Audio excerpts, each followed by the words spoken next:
Film की शुरुआत में हम स्मिता को देखते हैं, जो एक रेलवे प्लेटफॉर्म पर चुपचाप और उदास बैठी होती है। कुछ ही पलों बाद कहानी हमें एक शादी के माहौल में ले जाती है। वहाँ मौजूद सारी औरतें लड़कियों की सुंदरता पर ही चर्चा कर रही होती हैं। स्मिता एक कमरे के अंदर जाती है और देखती है कि विक्की अपनी होने वाली पत्नी के साथ हंसी मजाक और खुशियों के पल बिता रहा होता है। यह देखकर स्मिता बिना कुछ कहे बाहर आ जाती है। बाहर भी औरतें इसी बात पर जोर दे रही होती हैं कि लड़की के लिए खूबसूरत होना ही सबसे बड़ी बात है, जैसे उसकी पहचान सिर्फ उसकी शक्ल से जुड़ी हो। यह सब सुनकर स्मिता सवाल करती है, क्या सच में लड़कियों की खूबसूरती ही उनका सब कुछ होती है? इसके बाद स्मिता अपनी कहानी सुनाना शुरू करती है। वह कहती है कि उसके कभी ज़्यादा शौक या सपने नहीं रहे। उसकी पूरी दुनिया उसका पति ही था और उसे सबसे ज़्यादा लगाव पौधों से था। सबसे पहले हम स्मिता के पिता को देखते हैं, जो अपने बगीचे में फूल पौधे लगा रहे होते हैं। स्मिता उनके पास आकर उनका हाथ बटाती है। तभी स्मिता का पति बताता है कि वह दफ्तर जा रहा है। स्मिता दौड़कर उसके पास जाती है और प्यार से विदा करती है। फिर कहानी का रुख बदलता है और हम रतन से मिलते हैं, जो एक सरकारी कर्मचारी होता है और पानी भरने की कतार में खड़ा होता है। घर लौटकर वह नहा धोकर कपड़े बदलता है। उधर स्मिता घर के कामों में व्यस्त होती है। तभी उसे फ़ोन आता है। उसे पता चलता है कि उसकी मौसी की बेटी शालू कुछ समय के लिए उसके घर रहने आ रही है। स्मिता उसके लिए एक कमरा तैयार कर देती है। आगे हम रतन को देखते हैं, जो अपनी माँ से अचार बनाने को कह रहा होता है। माँ मना कर देती है और कहती है कि यह सब बनाना उसे नहीं आता। साथ ही वह उसे सलाह देती है कि शादी कर लो, कोई लड़की आकर यह सब संभाल लेगी। रतन इस बात पर थोड़ा विचार करने लगता है। इसके बाद रतन गजेंद्र नाम के एक बदमाश से मिलने जाता है। वहाँ रतन उससे रिश्वत लेता है। जाते समय गजेंद्र उसे रिश्वतखोर कहकर ताना मारता है, लेकिन रतन बिना जवाब दिए वहाँ से चला जाता है। दूसरी तरफ हम देखते हैं कि स्मिता के पिता लगातार बगीचे के काम में ही लगे रहते हैं। फिर दृश्य में स्मिता का पति दिखाया जाता है, जो जुआ खेल रहा होता है।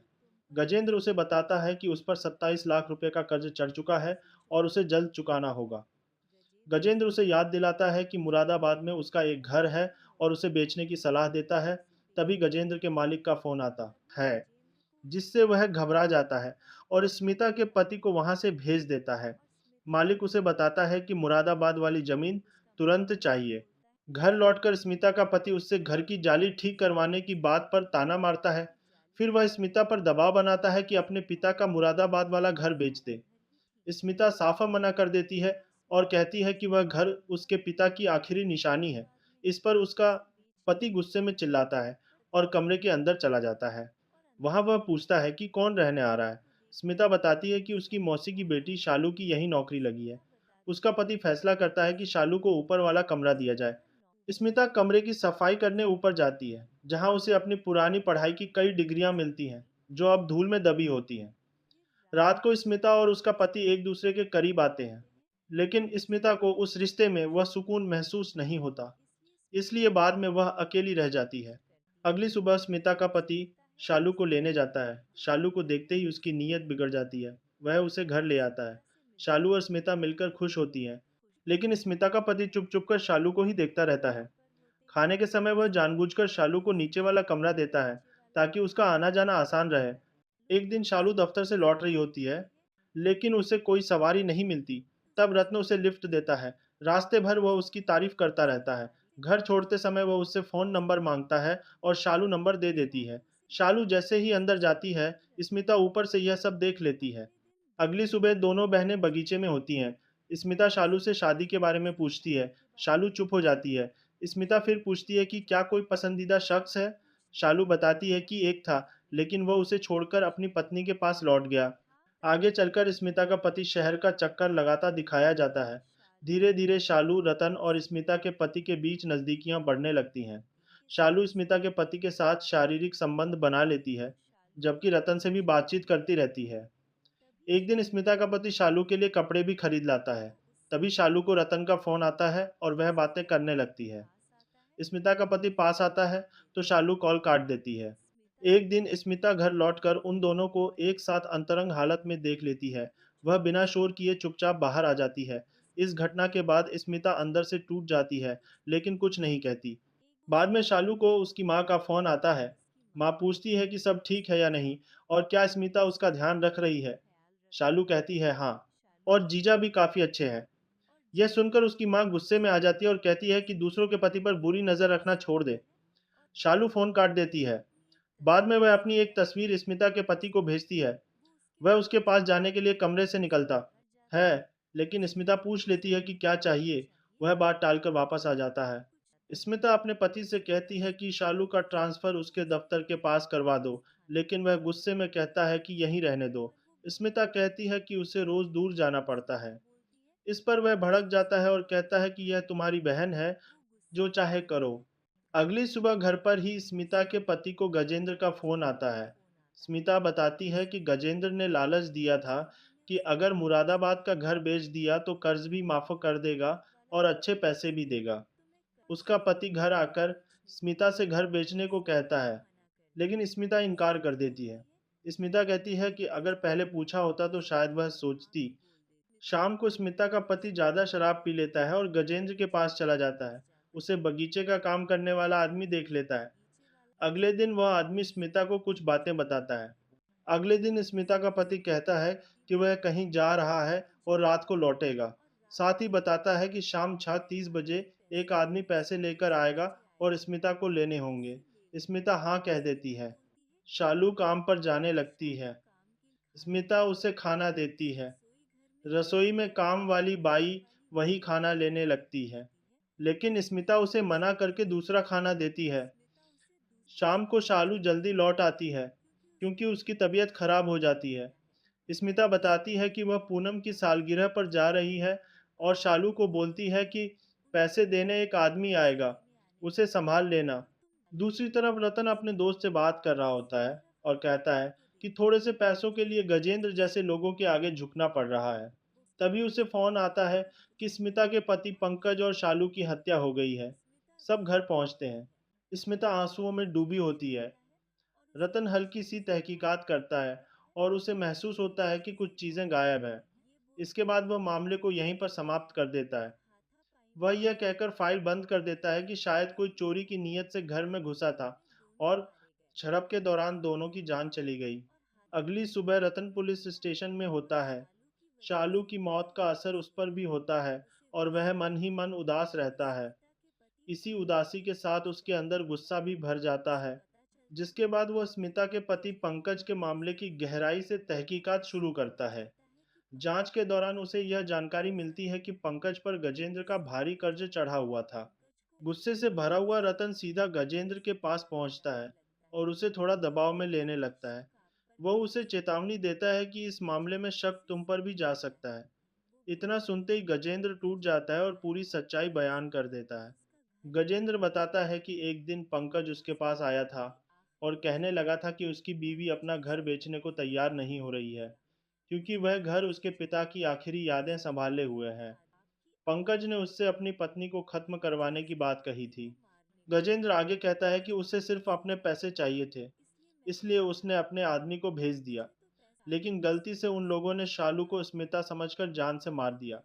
यह सुनकर रतन सवाल करता है, फिर पंकज की मौत का जिम्मेदार कौन है?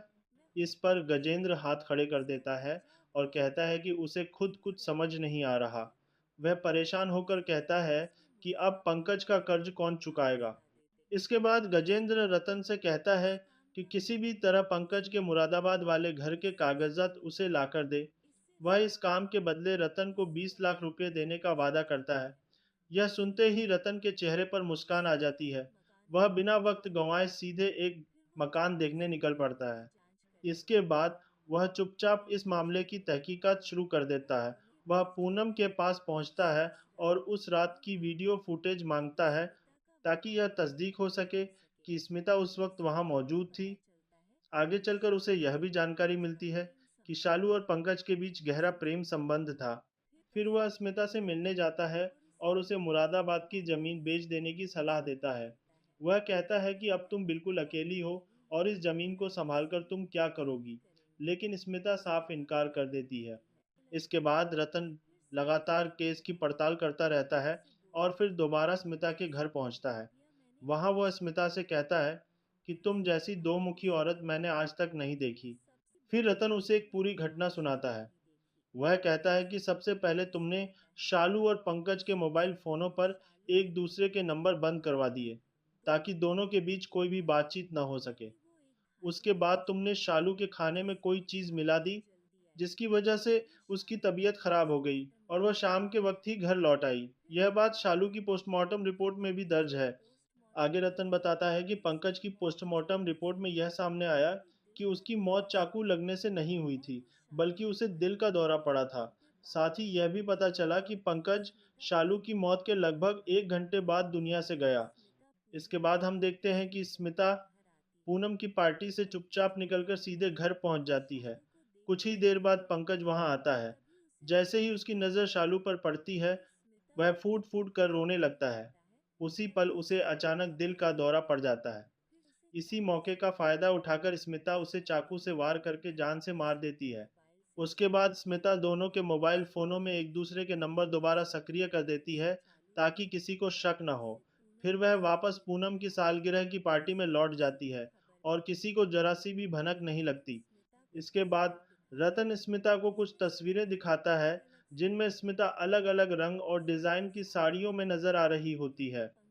रतन बताता है कि स्मिता ने साड़ी इसलिए बदली थी, क्योंकि पंकज को मारते वक़्त उसकी पहनी हुई साड़ी पर खून के दाग लग गए थे। फिर रतन स्मिता से कहता है कि उसे इस बात से कोई मतलब नहीं है कि उसने किस-किस को मारा। वह साफ शब्दों में बोलता है कि उसे सिर्फ़ मुरादाबाद वाला घर चाहिए। इसके बाद वह स्मिता को होशियारी न करने की धमकी देता है और उसे 4 दिन का वक़्त देकर वहाँ से चला जाता है। अगला दृश्य दिखाता है कि स्मिता घर के कागज़ात तैयार कर रही होती है। फिर हम देखते हैं कि स्मिता अपने घर से सारे नौकर-चाकर और काम करने वालों को निकाल देती है और घर का काफ़ी सामान भी बाँधना शुरू कर देती है। दूसरी तरफ रतन गजेंद्र से मिलने पहुँचता है। वह उसे बताता है कि वह मुरादाबाद जाकर ज़मीन देख चुका है और वह ज़मीन बहुत ही ज़्यादा कीमती है। रतन गजेंद्र से 4 करोड़ रुपए की माँग करता है और कहता है कि आप भी कम से कम 66 करोड़ रुपए तो कमा ही रहे होंगे। यह सुनकर गजेंद्र को गुस्सा तो आता है, लेकिन मजबूरन वह इस सौदे के लिए राज़ी हो जाता है। इसके बाद वह सवाल करता है, लेकिन तुमने यह नहीं बताया कि आखिर पंकज की मौत कैसे हुई? रतन जवाब देता है कि यह जीजा और साली के बीच के गलत रिश्तों का मामला था। स्मिता को जब इस बात का पता चला, तो उसने दोनों को जान से मार दिया। इसके बाद वह स्मिता के घर जाकर ज़मीन के कागज़ात लेने पहुँचता है। स्मिता उसे चाय पिलाने की पेशकश करती है, लेकिन रतन मना कर देता है और कहता है कि मैं इतना बेवकूफ़ नहीं हूँ। फिर वह कागज़ात को ध्यान से देखना शुरू करता है। कागज़ात पलटते हुए वह अपनी उँगलियों को भी छू लेता है। अचानक वह रुक जाता है और स्मिता से सवाल करता है कि तुमने पंकज जैसे ताकतवर आदमी को आखिर कैसे मारा? उसी वक़्त ज़हर अपना असर दिखाने लगता है, जो स्मिता ने पहले ही कागज़ात पर लगा रखा होता है। तभी बागीचे में काम करने वाला आदमी वहाँ पहुँचता है और स्मिता को 64 लाख रुपए देता है। दरअसल स्मिता पहले ही यह घर बेच चुकी होती है। इसके बाद स्मिता कागज़ात को उठाती है और बागीचे में ले जाकर उन्हें आग लगा देती है।